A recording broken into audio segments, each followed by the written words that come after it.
നമ്പ്യാരെ, അവന്മാരോട് ഈ കേസ് അന്വേഷിക്കേണ്ടെന്ന് വിളിച്ചു പറഞ്ഞില്ലേ? അപ്പോ കസ്റ്റഡിയിലെടുത്ത ജയചന്ദ്രനൊക്കെ അന്വേഷണം നിർത്തിവെച്ചില്ലേ? ഇനി ജനങ്ങളെ ബോധ്യപ്പെടുത്താൻ കസ്റ്റഡിയിലെടുത്തവർ കുറച്ചു ദിവസം റിമാൻഡ് കഴിയട്ടെ. തെറ്റിദ്ധരിക്കരുത്. ഇടതുപക്ഷക്കാരുടെ അക്രമങ്ങളെ നേരിടാൻ അഹിംസയും പറഞ്ഞുകൊണ്ടിരിക്കുന്ന നമ്മുടെ പാർട്ടിക്കാർക്കാവില്ല. ലീഡർ തെറ്റിദ്ധരിക്കരുത്. ഇടതുപക്ഷക്കാരുടെ അക്രമങ്ങളെ നേരിടാൻ അഹിംസയും പറഞ്ഞുകൊണ്ടിരിക്കുന്ന നമ്മുടെ പാർട്ടിക്കാർക്കാവില്ല. അതിന് BSS തന്നെ വേണം. തലശ്ശേരിയിലും കണ്ണൂരിലും ആലപ്പുഴയിലും കൊന്നതും ചത്തതും ഒക്കെ അവരല്ലേ. ഈ സംഘത്തെ പിണക്കുന്നത് ശരിയല്ല, പ്രത്യേകിച്ച് ഈ സന്ദർഭത്തിൽ. വർഗീയ പാർട്ടിയാണെങ്കിലും അടുത്ത തെരഞ്ഞെടുപ്പിൽ അവരും നമ്മളുമായിട്ടൊരു രഹസ്യ ധാരണയിലെത്താൻ ശ്രമിക്കുകയാണ്. അത് ഏതാണ്ട് ശരിയായി വരിക. ആ നിലയ്ക്ക് കസ്റ്റഡിയിലെടുത്തവരെയൊക്കെ അയക്കണം.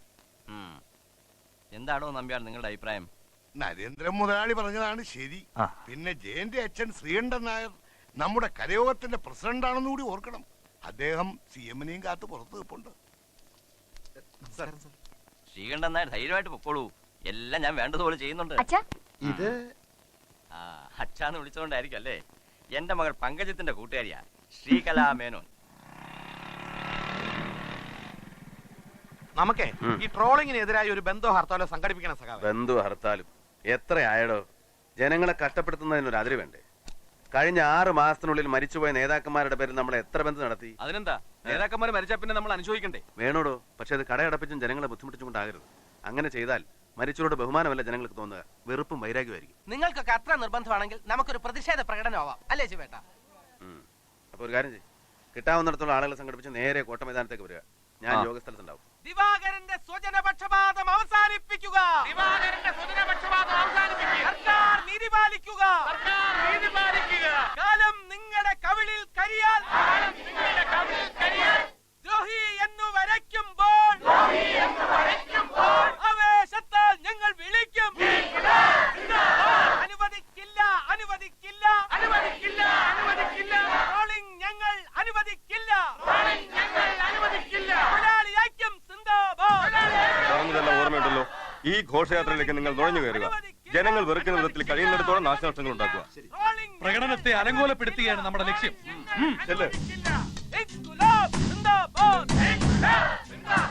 ഞങ്ങളിൽ ഒന്നിനെ തൊട്ടു കളിച്ചാൽ എല്ലാം കണ്ടു മരിക്കത്തില്ല. ദിവാകര സൂക്ഷിച്ചോ. നിർത്തോ. ഈ പ്രകടനം തടയണമെന്നാണ് CM-ന്റെ ഓർഡർ. ദയവായി നിങ്ങൾ എല്ലാവരും പിരിഞ്ഞു വേണം. മത്സ്യത്തൊഴിലാളി ഐക്യം. പോലീസ് തീരുമാനിക്കുക. പോലീസ് തീരുമാനിക്കുക. മത്സ്യത്തൊഴിലാളി ഐക്യം. തൊഴിലാളി ഐക്യം.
ചില നാശങ്ങളെ പറ്റിയിട്ടുണ്ടാവും.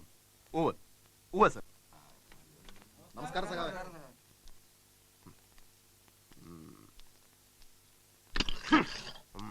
സാറ് സഞ്ചീറിലെ അമിതാഭ് ബച്ചനാകണം.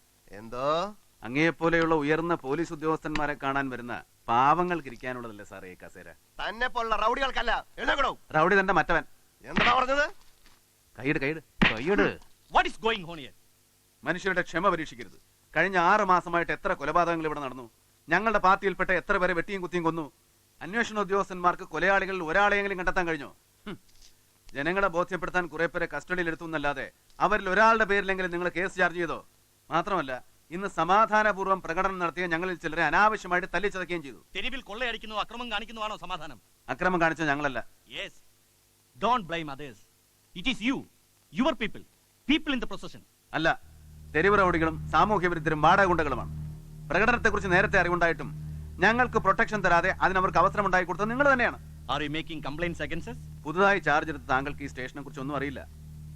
ലോക്കപ്പിൽ വെച്ച് ചവിട്ടിക്കുന്ന ഒരാളെ അണ്ടർവെയറിന്റെ ഇലാസ്റ്റിക് വള്ളിയിൽ കെട്ടിത്തൂക്കിയത്, ഭരണകക്ഷി നേതാവിനെ പ്രീണിപ്പിക്കാൻ എതിരാളിയുടെ മലദ്വാരത്തിൽ ലാത്തി കുത്തിക്കയറ്റിയത്, 15 വയസ്സുകാരി പെൺകുട്ടിയെ കൂട്ടബലാത്സംഗം ചെയ്തത്, ഇതിനൊക്കെ നേതൃത്വം കൊടുത്തത് ഈ നിൽക്കുന്ന തങ്കച്ചനാണ്. തങ്കച്ചൻ, സ്റ്റേഷനിൽ വന്ന് അനാവശ്യം പറയരുത്. നിങ്ങൾക്ക് എന്താ വേണ്ടത്? ലാത്തി ചാർജിൽ പരിക്കേറ്റ പലരെയും ആശുപത്രിയിൽ പ്രവേശിപ്പിച്ചിട്ടുണ്ട്. കസ്റ്റഡിയിലെടുത്ത വേറെ ചിലർ ഇതിനകത്തുണ്ട്. അവർക്ക് ഈ അനുഭവം ഉണ്ടാകരുത്. അവരുടെ ശരീരത്തിൽ ഒരു പോറലെങ്കിലും ഏറ്റാൽ നിങ്ങൾ അതിന് ഉത്തരം പറയേണ്ടി വരും. മനസ്സിലായോ? തന്നോടും കൂടെ ചേർത്താ.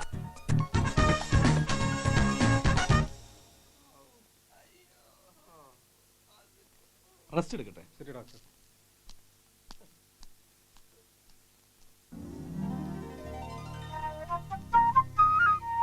എല്ലാം കഴിഞ്ഞില്ലേ? കഴിഞ്ഞു. കൊണ്ടുപോയിക്കോളൂ. അയ്യോ, ഓടി വരണം ഡോക്ടർ. ഇയാൾ എന്തിനാ ഇതിൽ കയറി കിടക്കുന്നത്? നിങ്ങൾക്ക് ഒരു അസുഖമില്ലെന്ന് ഞാൻ പറഞ്ഞല്ലോ. ഡോക്ടർ, പോലീസുകാരുടെ ഇടിയേറ്റ് എന്റെ ആന്തരാവം മുഴുവൻ ഡാമേജ് ആയി പോയി ഡോക്ടർ. ഈ കോയിൽ വെച്ച് എന്നെ ഒന്ന് പരിശോധിക്കണം. അതിന്റെ ഒന്നും ആവശ്യമില്ല. ആവശ്യമുണ്ട് ഡോക്ടർ. ഡോക്ടർക്കല്ല, എനിക്ക്. ഞാൻ പിന്നെ ഡോക്ടർ സൗകര്യമായിട്ടൊന്ന് കണ്ടോളാം. ഇപ്പൊ എന്നെ ഒന്ന് പരിശോധിക്കണം ഡോക്ടർ. ഇയാള് മര്യാദയ്ക്ക് അനുസരിക്കുന്നുണ്ടോ അതോ ഞാൻ അറ്റൻഡറെ വിളിക്കണോ? അയ്യോ, അറ്റൻഡറെ വിളിക്കണ്ട. എന്നെ അഡ്മിറ്റ് ചെയ്ത് രോഗിയാക്കൂ. അയ്യോ, എനിക്ക് അടിയന്തര ചികിത്സ തന്നെ. എന്താ പ്രശ്നം? ഇയാൾക്ക് ഒരു കുഴപ്പമില്ല, എന്നിട്ട് ഇവിടെ അഡ്മിറ്റ് ചെയ്യണമെന്ന് പറഞ്ഞ് ശാഠ്യം പിടിക്കുക. എന്താടാ? അല്ല, ഇവിടെ പരിക്കേറ്റ നമ്മുടെ പാർട്ടി പ്രവർത്തകർക്ക് സഹായവും ഒരു ധൈര്യവും പിന്തുണ. അതിനോട് ആണുങ്ങളുണ്ട്. തുറയിലുള്ളവരാകെ പരിഭ്രമിച്ചിരിക്കാവും. ആർക്ക് എന്താ പറ്റിയെന്ന് അറിയാതെ. ആൻറ്റോ അങ്ങോട്ട് ചെല്ല്. വിശ്വം വാർഡിലുണ്ടാവണം. ഞാനൊന്ന് സൂപ്രണ്ടിനെ കണ്ടു. ഏയ് സഖാവേ, ഒന്ന് നിക്കണം. സഖാവിന് പരിക്കൊന്നുമില്ലല്ലോ? ഉണ്ടെങ്കിലും നിന്റെ ചികിത്സ വേണ്ട. ഓഹോ, താങ്ക്സ്. 1-2 തവണ അമ്മ സഖാവിനെ അന്വേഷിച്ച് ഓഫീസിലേക്ക് ഫോൺ ചെയ്തിരുന്നു. എന്താ കാര്യം? എന്നും കണ്ടുകൊണ്ടിരിക്കുന്ന ഒരാളെ പിന്നെ കാണാതായപ്പോ തോന്നിയതാവും. പിന്നെ അമ്മയ്ക്ക് ഇപ്പൊ അസുഖം കൂടിയിരിക്കുന്നു. ആസ്മ തന്നെ. ചില നേരത്തെ ശ്വാസം മുട്ടൽ കണ്ടു നിൽക്കാൻ പറ്റില്ല. സൈക്കോളജിക്കലാവും. ഏട്ടന്റെ ഡെത്ത് ആനിവേഴ്സറി എടുത്തില്ലേ, അതോർത്ത്. ശിവേട്ടൻ വീട്ടിൽ വരാത്തതിന്റെ കാരണം ഞാനല്ലേ? എനിക്കറിയാം. ഹലോ മച്ചു. ഹലോ ശരത്. ഇദ്ദേഹത്തെ അറിയില്ലേ? മിസ്റ്റർ ശിവദാസ്. സ്റ്റാലിൻ ശിവദാസ് എന്നും പറയും. എക്സ്ക്യൂസ് മീ, എനിക്കൊരു അല്പം ജോലിയുണ്ട്. എന്താ നീ ഈ റൗഡിയുമായി ഇങ്ങനെ? നോ ശരത്, അദ്ദേഹം റൗഡിയല്ല. എൻ്റെ ഏട്ടൻ്റെ അടുത്ത സുഹൃത്തായിരുന്നു. ഒന്നിച്ചാ പഠിച്ചത്. അന്നൊക്കെ ദിവസം വീട്ടിൽ വരും. അമ്മയ്ക്ക് ഇവർ രണ്ടുപേരും സ്വന്തം മക്കളെ പോലെയായിരുന്നു. MA ഫൈനൽ ഇയർ എഴുതുമ്പോൾ പരീക്ഷാ ഹാളിൽ വെച്ചുണ്ടായ ഒരു വഴക്ക് പുറത്തൊരു സംഘട്ടനമായി എൻ്റെ ഏട്ടനെ കുത്തേറ്റു. ശിവേട്ടൻ്റെ കയ്യിൽ കിടന്ന ഏട്ടൻ മരിച്ചത്. ഒരുപക്ഷേ ആ സംഭവമായിരിക്കും അദ്ദേഹത്തെ ഇങ്ങനൊരു തീവ്രവാദിയാക്കിയത്. അല്ലെങ്കിൽ നിങ്ങളെപ്പോലൊരു IPS-ഓ IAS-ഓ ഒക്കെ ആകാമായിരുന്നു. പക്ഷേ പോലീസ് സർക്കാരിൽ അയാൾ റൗഡിയാണ്, പാർട്ടി ഗുണ്ട. നാട്ടിൽ എവിടെ ഉണ്ടോ സമാധാനം? ദിവസവും വെട്ടും കുത്തും കൊലയൊലേ നടക്കുന്നത്. അതുകൊണ്ടാണ് ഈ ഗവൺമെന്റ് രാജിവെച്ചൊഴിയണമെന്ന് ഞങ്ങൾ പറയുന്നത്.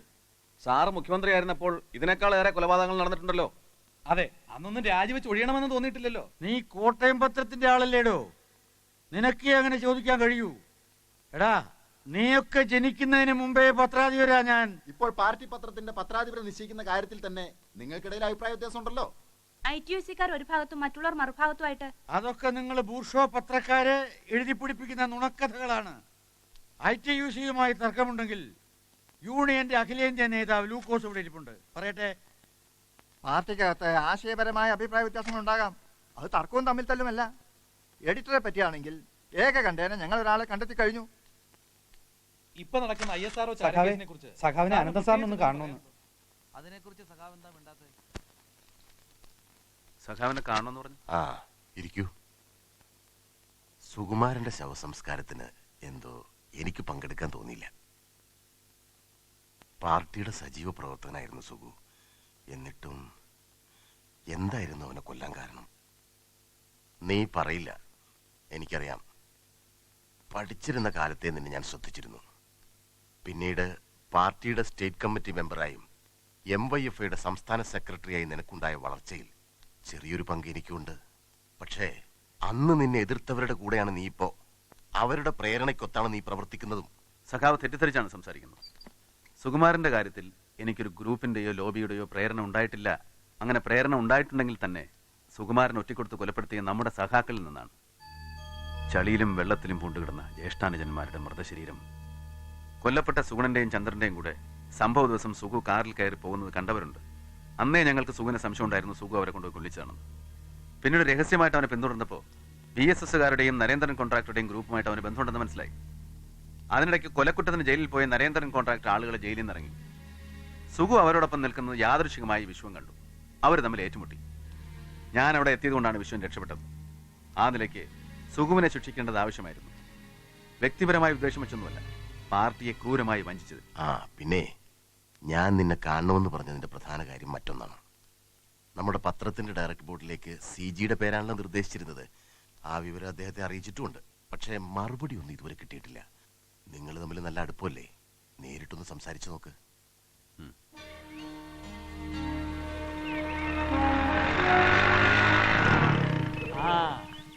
എവിടെയായിരുന്നു താൻ? കുറച്ചു ദിവസം ആയല്ലോ കണ്ടിട്ട്. വാ വാ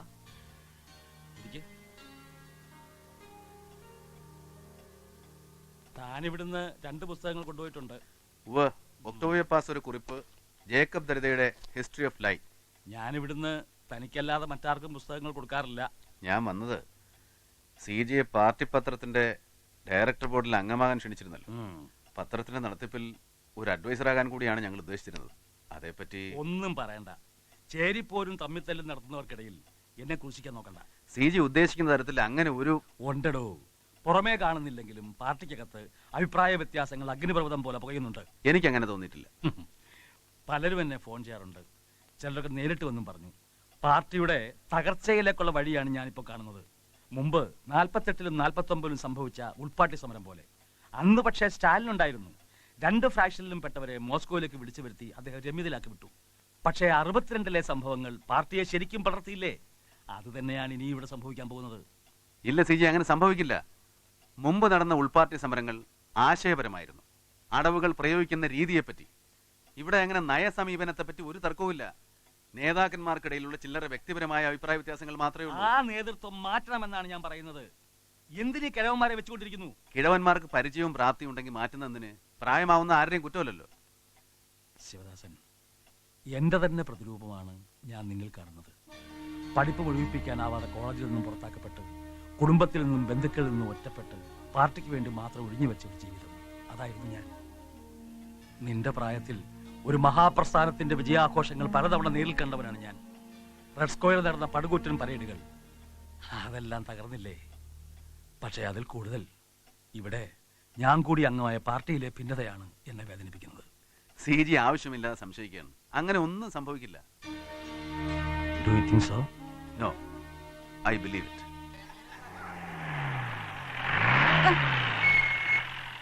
എടി സാറാ ഇങ്ങ് വാ, ഇങ്ങ് വാടി. പല തവണ ആളെ വിട്ടിട്ട് നീ മോളെ അയച്ചില്ല. നിന്റെ കള്ളച്ചാരായ വിൽപ്പനയ്ക്ക് തള്ളയും മോളെയും തൂക്കിക്കൊണ്ടു അറിയാഞ്ഞിട്ടല്ല, അടിച്ചതിന്റെ എല്ലിയാ ഓടിക്കും. ഇല്ലെങ്കിൽ മര്യാദയ്ക്ക് മോളെ വിട്ടോ. വിടോ.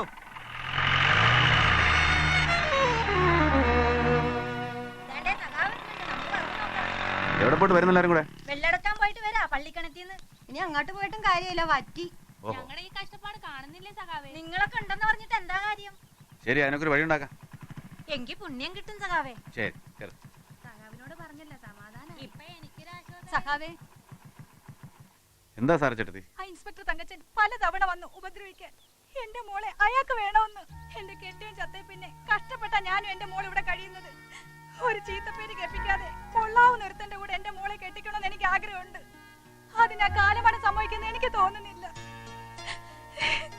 ഇപ്പൊ കൂടി അങ്ങനെ ഒന്ന് പേടിപ്പിച്ചു. പെണ്ണിനെ അയച്ചു കൊടുത്തില്ലെങ്കിൽ ഞങ്ങൾ രണ്ടിനെ പിടിച്ചേട്ടി കൊണ്ടുപോകുമെന്ന്. മറ്റൊരാളോട് എനിക്ക് പറയാനില്ല. ഞങ്ങളെ രക്ഷിക്കണം സഖാവേ.